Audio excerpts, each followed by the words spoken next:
As vacacións de Nadal empezaron hoxe para todos os escolares da comarca.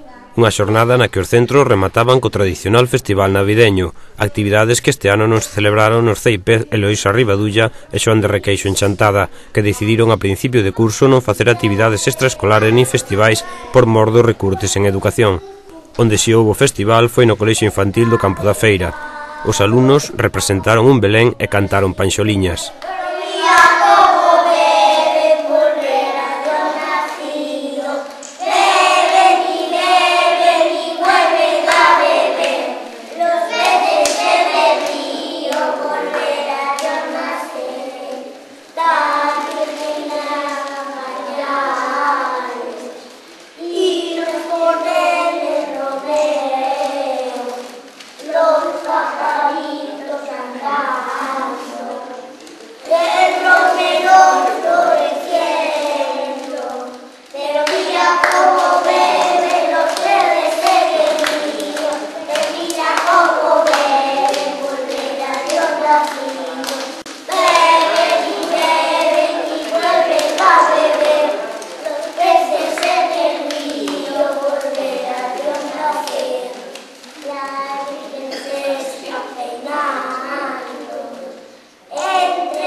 Cabellos son de oro, el reina de plata fina, pero mira cómo beben los peces en el río, mira cómo beben por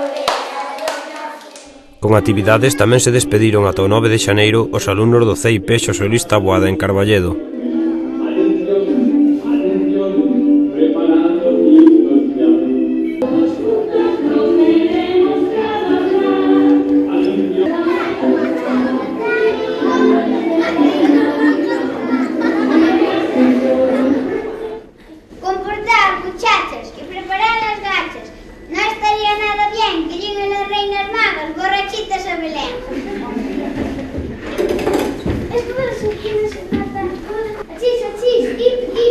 Madre del amor hermoso, qué viaje tan horroroso.